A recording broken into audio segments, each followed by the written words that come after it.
ओम शांति। जन्म जन्मांतर से हम सभी देहभानवश कर्म करते आए, संबंध में आते आए, और उस कारण देह का भान, देह अभिमान इतना पक्का हो गया कि जब खुद भगवान आकर हमें कहते हैं कि हम देह नहीं हैं, आत्मा है, खुद अभ्यास कराते हैं, शक्ति भी देते हैं, तो भी आत्मा को मेहनत लगती है।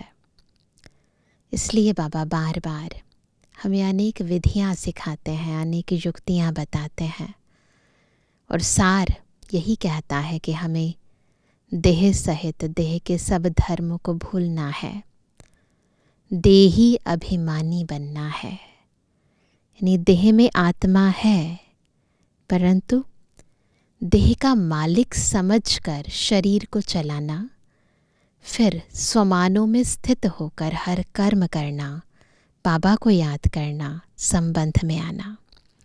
आज की मुरली भी हमें बार बार इस देही अभिमानी स्थिति का अभ्यास करने पर जोर दे रही है। सुनते हैं बाबा के मधुर महावाक्य। आज है 21 तारीख, 21 फरवरी 2025। बाबा के मधुर महावाक्य हैं।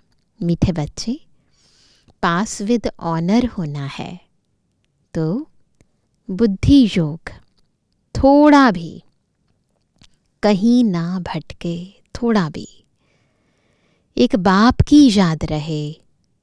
देह को याद करने वाले ऊंच पद नहीं पा सकते। याद रखना है, थोड़ा भी कोई और याद ना आए।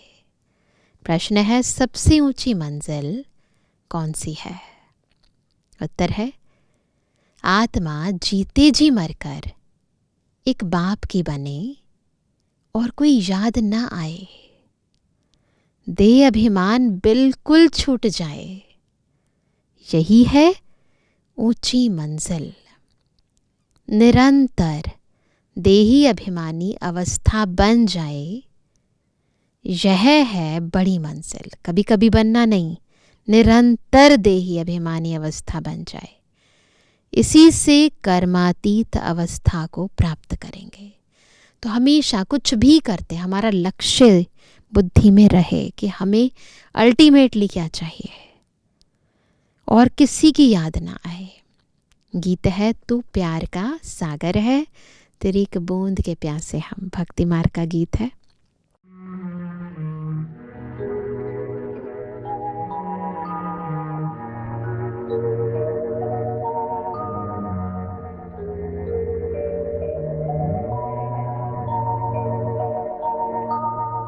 तू प्यार का सागर है, तू प्यार का सागर है, तेरी एक बूंद के प्यासे हम, तेरी एक बूंद के प्यासे हम।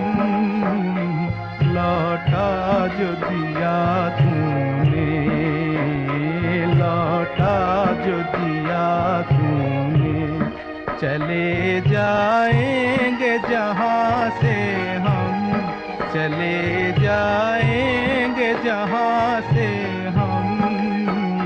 तू प्यार का सागर है, तू प्यार का सागर है, तेरी एक बूंद के प्यासे।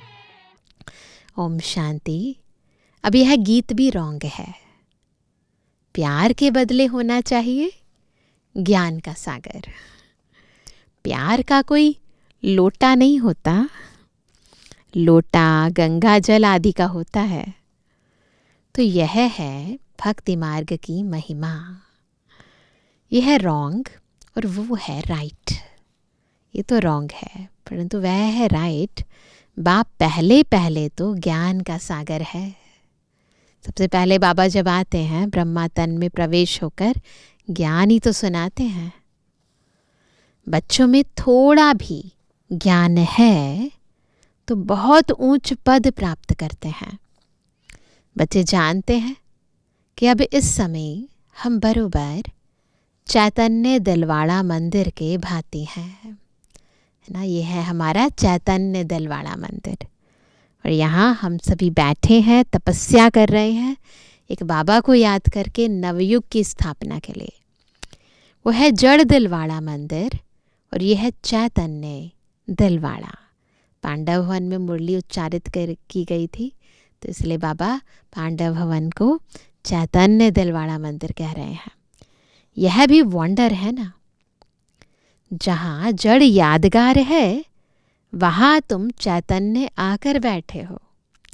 परंतु मनुष्य कुछ समझते थोड़ी हैं, आगे चलकर समझेंगे कि बरोबर यह गॉड फादरली यूनिवर्सिटी है। यहाँ भगवान पढ़ाते हैं। इससे बड़ी यूनिवर्सिटी और कोई हो ना सके, जहाँ खुद ज्ञान का सागर आकर पढ़ाए। उससे बड़ी यूनिवर्सिटी तो कोई हो नहीं सकती ना। और यह भी समझेंगे कि यह तो बरोबर चैतन्य दिलवाड़ा मंदिर है। यह दिलवाड़ा मंदिर तुम्हारा एक्यूरेट यादगार है। ऊपर छत में सूर्यवंशी चंद्रवंशी है, नीचे आदिदेव आदिदेवी और बच्चे बैठे हैं, इसलिए आदिनाथ का टेम्पल भी कहते हैं उसे। इनका नाम है ब्रह्मा। फिर सरस्वती है ब्रह्मा की बेटी। प्रजापिता ब्रह्मा है तो ज़रूर गोप गोपियाँ भी होंगे ना। वह है जड़ चित्र, जो पास्ट होकर गए हैं उन्हों के फिर चित्र बने हुए हैं। कोई मरता है तो झट उनका चित्र बना देते हैं। यही करते हैं ना, कोई डेथ होती है सबसे पहले उसके फोटो का बहुत बड़ा फ्रेम में लगाकर रखते हैं ना। उनकी पोजीशन बायोग्राफी का तो पता है नहीं, ऑक्यूपेशन नहीं लिखें तो वह चित्र कोई काम का ना रहे। मालूम पड़ता है फलाने ने यह कर्तव्य किया है। अब यह जो देवताओं के मंदिर हैं, उन्हों के ऑक्यूपेशन बायोग्राफी का किसको पता नहीं है। ऊंच ते ऊंच शिव बाबा को कोई भी नहीं जानते हैं। इस समय तुम बच्चे सबकी बायोग्राफी को जानते हो, सब जानते हैं ना। मुख्य कौन कौन होकर गए हैं, जिन्हों को पूजते हैं सबको पता है। श्री लक्ष्मी नारायण, श्री सीता, श्री राम, सभी का पता है। ऊंच ते ऊंच है, लेकिन सबसे ऊंच कौन है? भगवान। शिवरात्रि भी मनाते हैं, तो बाबा बार बार अभी मुरलियों में शिवरात्रि का ही वर्णन आ रहा है ना, क्योंकि शिवरात्रि आने वाली है समीप, तो ज़रूर उनका अवतरण हुआ है। परंतु कब हुआ, उसने क्या आकर किया, ये किसको भी पता नहीं है। शिव के साथ है ही ब्रह्मा। आदिदेव और आदिदेवी कौन है, उन्हों को इतनी भुजाएं क्यों दी हैं, ये बताना है ना सभी को। क्योंकि वृद्धि तो होती है ना, तो हैंड्स दिखाए हैं ना, तो वृद्धि होती है ना। प्रजापिता ब्रह्मा से कितनी वृद्धि होती है। ब्रह्मा के लिए ही कहते हैं 100 भुजाएं 1000 भुजाओं वाला। तो भुजाएं कोई वैसे नहीं है, हैंड्स हैं, सहयोगी बच्चे हैं। विष्णु व शंकर के लिए इतनी भुजाएं नहीं कहेंगे, ब्रह्मा के लिए क्यों कहते हैं। यह प्रजापिता ब्रह्मा की ही सारी वंशावली है ना। तो हम सब ब्रह्मा बाबा के बच्चे हैं ना, हैंड्स हैं ना उनके। यह कोई बाहों की बात नहीं है, वो तो बस प्रतीकात्मक रूप में दिखा दिए बाहें। तो बाबा कहते हैं वह भल कहते हैं 1000 भुजाओं वाला ब्रह्मा, परंतु अर्थ थोड़ी समझते हैं। अब तुम प्रैक्टिकल में देखो ब्रह्मा की कितनी भुजाएं हैं। ये है बेहद की भुजाएं। प्रजापिता ब्रह्मा को तो सब मानते हैं, परंतु ऑक्यूपेशन को नहीं जानते। आत्मा की तो बाहें नहीं होती, बाहें शरीर की होती हैं, इतने करोड़ ब्रदर्स हैं तो उनकी भुजाएं कितनी हुई? करोड़ों हुई ना। परंतु पहले जब कोई पूरी रीति ज्ञान को समझ जाए तब बाद में यह बातें सुनानी है।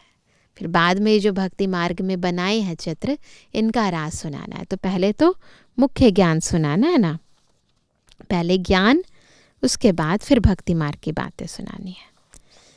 पहली मुख्य बात है एक, बाप कहते हैं मुझे याद करो और वर्षे को याद करो। फिर ज्ञान का सागर भी गाया हुआ है। कितनी अथाह पॉइंट सुनाते हैं। क्यों सागर है? अथाह पॉइंट सुनाते हैं बाबा। इतनी सब पॉइंट्स तो याद रह ना सके। तंत यानी सार बुद्धि में रह जाता है, पिछाड़ी में तंत हो जाता है। सार क्या है? सारे ज्ञान का सार है मनमना भव। ज्ञान का सागर श्री कृष्ण को नहीं कहेंगे, वह है रचना। रचता एक ही बाप है। बाप ही सबको वर्षा देंगे, घर ले जाएंगे। बाप का तथा आत्माओं का घर है ही साइलेंस होम। विष्णुपुरी को बाप का घर नहीं कहेंगे। विष्णुपुरी बाबा का घर नहीं है, घर है मूल वतन, जहाँ आत्माएं रहती हैं। ये सब बातें सेंसिबल बच्चे ही धारण कर सकते हैं। इतना सारा ज्ञान कोई की बुद्धि में याद रह ना सके, न इतने कागज़ लिख सकते हैं। यह मुरलियाँ भी सबकी सब इकट्ठी करते जाएं तो इस सारे हॉल से भी जास्ती हो जाए, है ना। कितनी मुरलियाँ हैं। उस पढ़ाई में भी कितने ढेर किताब होते हैं। इम्तिहान पास कर लिया, फिर तंत बुद्धि में बैठ जाता है। बैरिस्ट्री का इम्तिहान पास कर लिया, एक जन्म के लिए अल्पकाल सुख मिल जाता है ना। ज्ञान से फिर बैरिस्टर बन जाते हैं, कमाई करते हैं। वह है विनाशी कमाई। तुमको तो यह बाप अविनाशी कमाई कराते हैं भविष्य के लिए। बाकी जो भी गुरु गोसाई आदि हैं, वह सब विनाशी कमाई कराते हैं। विनाश के नज़दीक आते जाते हैं, कमाई कम होती जाती है। तुम कहेंगे कमाई तो बढ़ती जाती है, ज़्यादा आत्माएं आती हैं, क्योंकि सच्चा ज्ञान तो और कहीं है ही नहीं ना। तो हमारी तो कमाई बढ़ती जाती है। परंतु नहीं, ये तो सब खत्म हो जाना है। तो दुनियावी कमाइयाँ सब खत्म हो जानी है। आगे राजाओं आदि की कमाई चलती थी, अभी तो वे भी नहीं है। तुम्हारी कमाई तो कितना समय चलती है तुम जानते हो, क्योंकि हमारी तो अविनाशी कमाई है ना, विनाशी नहीं है ना। तुम जानते हो यह बना बनाया ड्रामा है, जिसको दुनिया में कोई नहीं जानते हैं। तुम्हारे में भी नंबरवार हैं जिनको धारणा होती है। कहीं तो बिल्कुल कुछ भी समझा नहीं सकते हैं। कोई कहते हैं हम मित्र संबंधियों आदि को समझाते हैं, वह भी तो अल्पकाल हुआ ना। औरों को प्रदर्शनी आदि क्यों नहीं समझाते ना, सबको समझाना चाहिए ना। पूरी धारणा नहीं है, अपने को मियाँ मिट्ठू तो नहीं समझना है ना। सर्विस का शौक है तो जो अच्छी रीति समझाते हैं उनका सुनना चाहिए। बाप ऊंच पद प्राप्त कराने आए हैं तो पुरुषार्थ करना चाहिए ना। इतना अच्छा मौका मिला है हमें कल्प कल्प की प्रारब्ध बनाने का, तो फ़ायदा उठाना चाहिए ना। परंतु तकदीर में नहीं है तो श्रीमत भी नहीं मानते, फिर पद भ्रष्ट हो जाता है। ड्रामा प्लान अनुसार राजधानी स्थापन हो रही है, उसमें तो सब प्रकार के चाहिए ना। बच्चे समझ सकते हैं, कोई अच्छी प्रजा बनने वाले हैं, कोई कम। बाप कहते हैं हम तुमको राजयोग सिखलाने आया हूँ। दिलवाड़ा मंदिर में राजाओं के चित्र है ना, जो पूज्य बनते हैं वही फिर पुजारी बनते हैं। राजा रानी का मर्तबा तो ऊंच है ना, फिर वाम मार्ग में आते हैं, तब भी राजाई अथवा बड़े बड़े साहूकार तो हैं, है ना। समय भी द्वापर युग में भी बहुत बड़े बड़े राजाएं होकर गए हैं, साहूकार होकर गए हैं। जगन्नाथ के मंदिर में सबको ताज दिखाया है, प्रजा को तो ताज नहीं होगा। ताज वाले राजाएं भी विकार में दिखाते हैं। जगन्नाथपुरी में यही तो दिखाया है, राजा देवी देवताएं दिखाए हैं एक तरह से, सबके सिर पे ताज है और फिर विकारी चित्र दिखाए हैं। सुख संपत्ति तो उन्हों को बहुत होगी, संपत्ति कम जास्ती तो होती है। हीरे के महल और चांदी के महलों में फर्क तो होता है। तो बाप बच्चों को कहेंगे अच्छा पुरुषार्थ कर ऊंच पद पाओ, है ना। ठीक है, वहाँ पर होगा सबके पास सुख, लेकिन बाबा तो चाहेंगे ना मेरे बच्चे बिल्कुल ऊंचे ते ऊंचा पद पाए। तो बाबा कहते हैं राजाओं को सुख जास्ती होता है, वहाँ सब सुखी होते हैं। जैसे यहाँ सबको दुख है, बीमारी आदि तो सबको होती है, वहाँ सुख ही सुख है। फिर भी मर्तबे तो नंबरवार हैं। बाप सदैव कहते हैं पुरुषार्थ करते रहो, सुस्त मत बनो। क्या करना है? पुरुषार्थ करते रहना है, निरंतर, सुस्त नहीं बनना है। पुरुषार्थ से समझा जाता है ड्रामानुसार इनकी सद्गति इस प्रकार इतनी ही होती है। अपनी सद्गति के लिए श्रीमत पर चलना है। टीचर की मत पर स्टूडेंट ना चले तो कोई काम के नहीं। नंबरवार पुरुषार्थ अनुसार तो सब हैं, है ना। कोई ज़्यादा श्रीमत को पालन करता है, कोई कम, कोई पूरा, कोई अधूरा, तो नंबरवार हैं। अगर कोई कहते हैं कि हम यह नहीं कर सकेंगे तो बाकी क्या सीखेंगे? सीखकर होशियार होना चाहिए। जो कोई भी कहे यह समझाते तो बहुत अच्छा है, परंतु आत्मा जीते जी मरकर एक बाप की बने और कोई याद न आए, देह अभिमान छूट जाए, यह है ऊंची मंजिल। सब कुछ भूलना है, पूरी देही अभिमानी अवस्था बन जाए, यह बड़ी मंजिल है। वहाँ आत्माएं हैं ही अशरीरी। कहाँ? परमधाम में। फिर यहाँ आकर देह धारण करती हैं। अब फिर यहाँ इस देह में होते हुए अपने को अशरीरी समझना है। यह मेहनत बड़ी भारी है। अपने को आत्मा समझ कर्मातीत अवस्था में रहना है। सर्प को भी अक्ल है ना? क्या अक्ल है?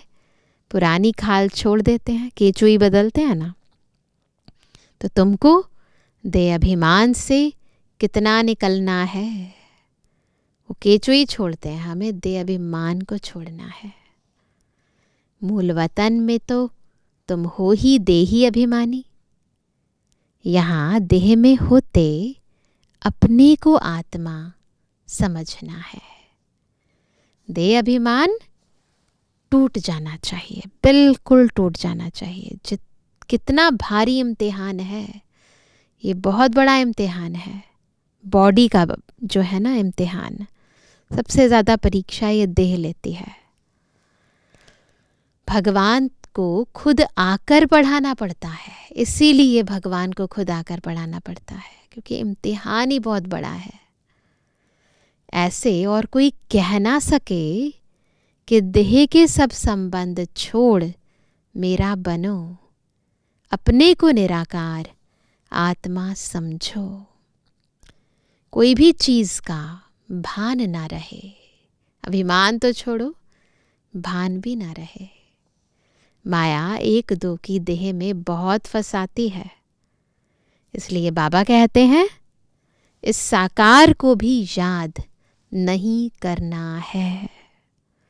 बाबा कहते तुमको तो अपनी देह को भी भूलना है, दूसरे को तो छोड़ो, अपनी देह को भूलना है, जिसको कहते हैं कि ये मैं हूँ। एक बाप को याद करना है, इसमें बहुत मेहनत है।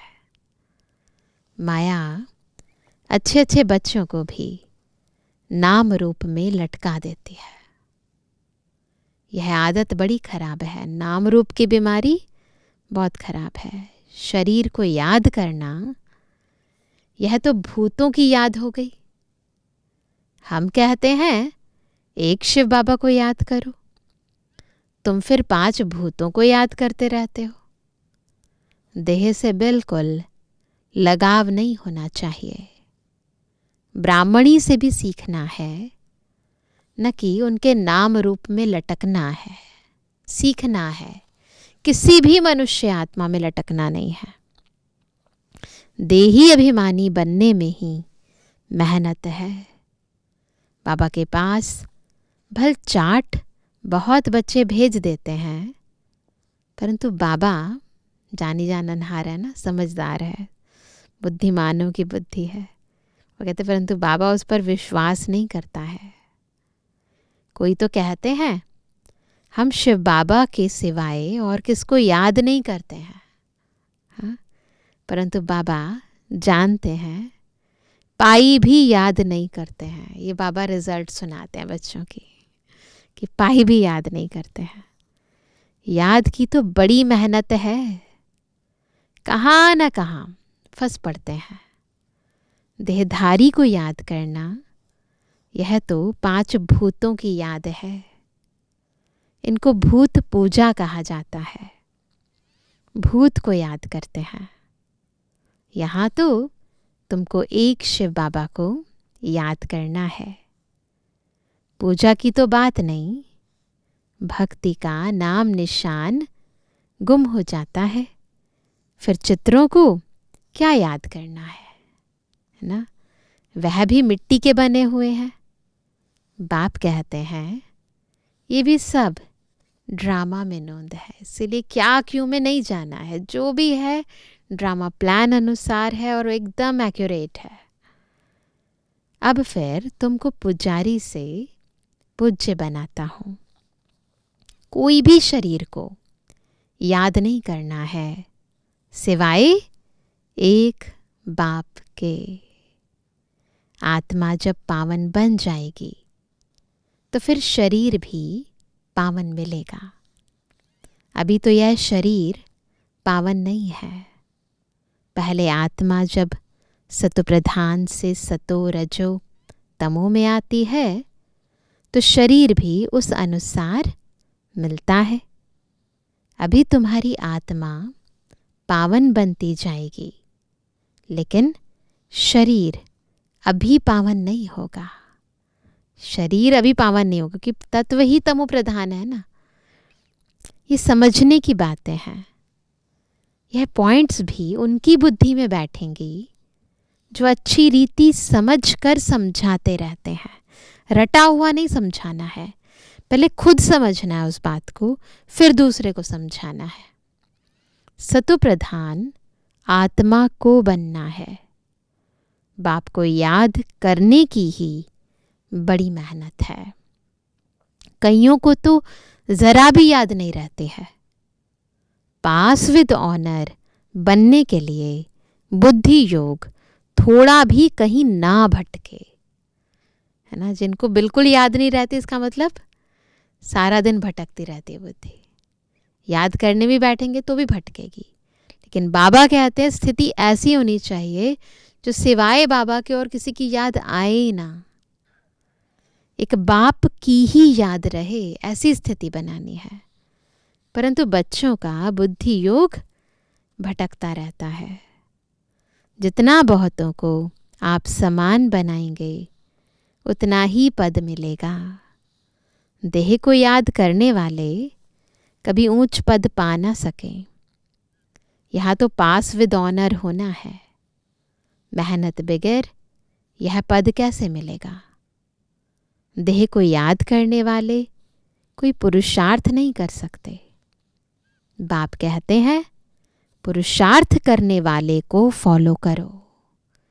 ना बॉडी को याद नहीं करना, ना अपनी ना किसी और की, ये भी पुरुषार्थी है ना।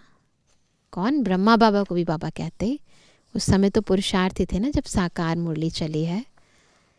ये बड़ा विचित्र ज्ञान है, चित्र नहीं है यहाँ ना। बिंदी समझकर बिंदु को याद करना है। दुनिया में किसको भी पता नहीं है, किसकी भी बुद्धि में नहीं बैठेगा कि आत्मा की चेंज कैसे होती है, आत्मा कैसे बदलती है, ना किसी की बुद्धि में नहीं बैठता। ये सारी गुप्त मेहनत है। बाबा भी गुप्त है। तुम राजाई कैसे प्राप्त करते हो? लड़ाई झगड़ा कुछ भी नहीं है, ज्ञान और योग की ही बात है सारी। हम कोई से लड़ते नहीं हैं राजाई पाने के लिए।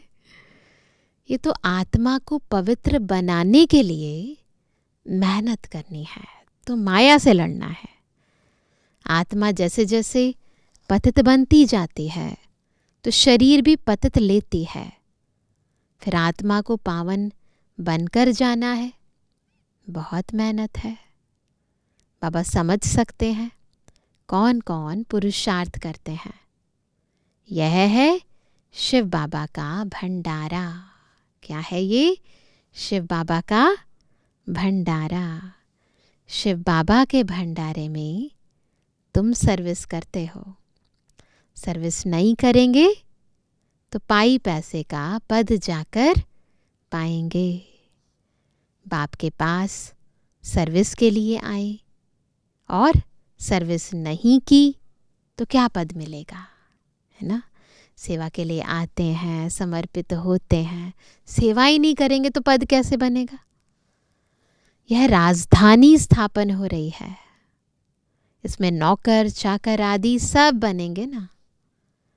अभी तुम रावण पर जीत पाते हो, इसीलिए दूसरों को देखकर अपनी स्थिति को खराब नहीं करना है, क्योंकि राजधानी बन रही है। तो बाबा कहते हैं अभी तुम रावण पर जीत पाते हो, बाकी और कोई लड़ाई नहीं है। यह समझाया जाता है।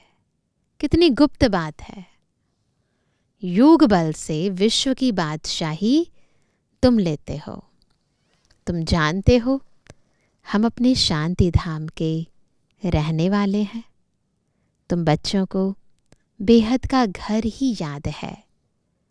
यहाँ हम पाठ बजाने आए हैं, फिर जाते हैं अपने घर। आत्मा कैसे जाती है यह भी कोई समझते नहीं है। ड्रामा प्लान अनुसार आत्माओं को आना ही है। अच्छा, जय शिव बाबा। दादा और मीठी मम्मा का मीठे मीठे सिक्के लदे नंबरवार पुरुषार्थ अनुसार यथा योग बच्चों को गुड मॉर्निंग। रूहानी बच्चों की रूहानी बाप दादा को गुड मॉर्निंग, नमस्ते नमस्ते नमस्ते। धारणा के लिए मुख्य सार पहला, किसी भी देहधारी से लगाव नहीं रखना है। शरीर को याद करना भी भूतों को याद करना है, इसलिए किसी के नाम रूप में नहीं लटकना है। अपनी देह को भी भूलना है। सेकंड पॉइंट, भविष्य के लिए अविनाशी कमाई जमा करनी है। सेंसिबल बन ज्ञान की पॉइंट्स को बुद्धि में धारण करना है।